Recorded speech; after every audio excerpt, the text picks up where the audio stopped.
বাঁকুড়া ইউনিভার্সিটির সম্পূর্ণ নতুন শিক্ষানীতি অনুযায়ী প্রকাশিত বিএ ফার্স্ট সেমিস্টারের মাইনর কোর্সের অন্তর্গত বাংলার শেষ মুহূর্তের প্রস্তুতি সম্পর্কে আমাদের আজকের এই স্পেশাল ভিডিও।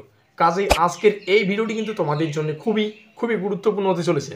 তবে ভিডিওটি শুরু করার আগে তোমাদের কাছে রিকোয়েস্ট, দেখো আমরা এই চ্যানেল মারফত বিভিন্ন স্টাডি সংক্রান্ত নিউজ, স্কলারশিপ সংক্রান্ত আপডেট, এমনকি সাজেশন প্রদান করে থাকি।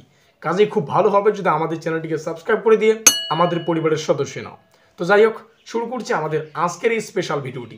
তো ঠিক যেমনটা আমরা আলোচনা করলাম, বাঁকুড়া ইউনিভার্সিটির বিএ ফার্স্ট সেমিস্টারের মাইনর কোর্সের অন্তর্গত বাংলার সাজেশন সম্পর্কে আমাদের আজকের এই স্পেশাল ভিডিও। আর আজকের এই ভিডিওটিতে আমরা শেষ মুহূর্তের প্রস্তুতি হিসেবে বিস্তারিত আলোচনা করব। আজকের এই সাজেশনমূলক ভিডিওটির নাম রাখা হয়েছে ব্রহ্মাস্ত্র সাজেশন।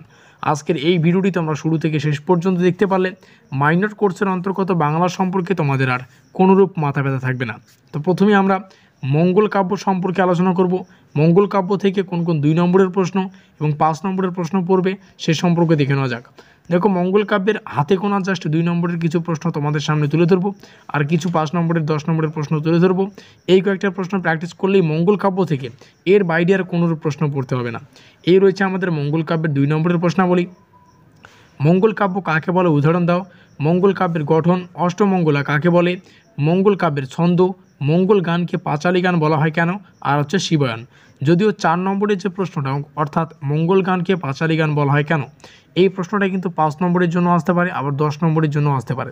তো সেই হিসেবে প্রস্তুত করবে, ঠিক আছে। পরবর্তীতে দেখে নেওয়া যাক 5 এবং 10 নম্বরের জন্য কোন কোন প্রশ্নাবলী রয়েছে এই মঙ্গল কাব্য থেকে। 5 এবং 10 নম্বরের জন্য যে সমস্ত প্রশ্ন প্র্যাকটিস করবে তার মধ্যে প্রথম, মঙ্গল নামের উৎপত্তি, অর্থাৎ মঙ্গল কাব্যের মঙ্গল নামের নামকরণের কারণ কি সে সম্পর্কে বিস্তারিত পড়তে হবে। মঙ্গল কাব্যের শ্রেণীবিভাগ, মঙ্গল কাব্যের বৈশিষ্ট্য, আর পড়তে হচ্ছে ধর্মমঙ্গল কাব্যকে কেন রাঢ়ের জাতীয় মঙ্গল কাব্য বা মহাকাব্য বলা হয়। এই প্রশ্নটি মোস্ট ইম্পর্টেন্ট। তো এই কয়েকটা প্রশ্ন 5 নম্বরের জন্য আসতে পারে, আবার 10 নম্বরের জন্য আসতে পারে। তো সেই হিসাবে কিন্তু তোমাদের প্রস্তুতি নিতে হবে। এটা আমাদের জাস্ট মঙ্গল কাব্যের সাজেশন, কথা ক্লিয়ার। এবার আমরা পুরো সিলেবাস থেকে কোন কোন প্রশ্নাবলী পড়বে সেটা আমরা নেক্সট পেজে আলোচনা করব, যেখানে 2 নম্বরের, 5 নম্বরের, 10 নম্বরের প্রশ্নাবলীর সাজেশন রয়েছে। So let's begin. তো দেখো, এখন আমরা আছি আমাদের সাজেশনমূলক ক্লাসটির 2য় পেজে, যেখানে আমরা অল ওভার সিলেবাস থেকে গুরুত্বপূর্ণ 5 নম্বরের এবং 10 নম্বরের প্রশ্নাবলীর সাজেশন সম্পর্কে আলোচনা করব। তো দেখো, এখানে দুটো সেট সম্পর্কে তোমরা জানতে পারবে। সেট নাম্বার 1, যেখানে 100% কমনযোগ্য কিছু গুরুত্বপূর্ণ প্রশ্ন রয়েছে, যেখানে প্রত্যেকটা প্রশ্ন ইম্পর্টেন্ট। আর নিচে আমাদের সেট নাম্বার 2 রয়েছে, ঠিক আছে। তো তোমরা যারা কম পড়তে পছন্দ করো তোমরা শুধুমাত্র সেট 1টা পড়বে, আর যারা বেশি পড়তে পছন্দ করো তারা সেট 1 এবং সেট 2 দুটোই পড়বে।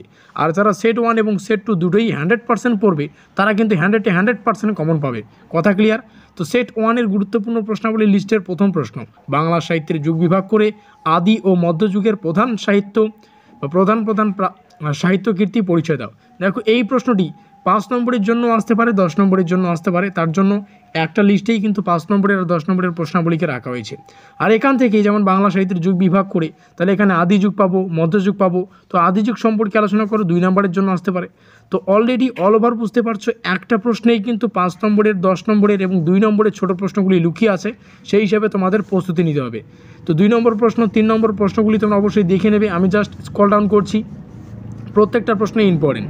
এখান থেকে শুরু হচ্ছে আমাদের সেট 2।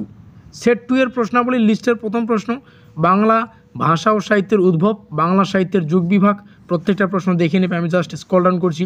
প্রত্যেকটা প্রশ্নই ইম্পর্টেন্ট। সেট 1, সেট 2 দুটোই যারা 100% রেডি করতে পারবে পরীক্ষার সামনে, তারা কিন্তু 100% কমন পাবে। পরীক্ষার সামনে ব্রহ্মাস্ত্র সাজেশনমূলক ক্লাসটি তোমাদের সামনে তুলে ধরা। তো অবশ্যই ভিডিওটি শেষে যে বিষয়গুলি ভালো করে বুঝতে হবে, দেখো কমেন্ট বক্সটি সকলের জন্য খোলা। তো তোমরা অবশ্যই কমেন্টে এটা জানাতে ভুলো না পরবর্তী কোন সাজেশনমূলক ক্লাসগুলি অবশ্যই তোমাদের প্রয়োজন। ডেসক্রিপশন বক্সে প্রিভিয়াস ক্লাসগুলির লিঙ্ক পাবে, সেখান থেকে দেখে নিও। ভিডিওটি ভালো লাগলে লাইক করে দিও, বন্ধুদের কাছে শেয়ার করে দিও।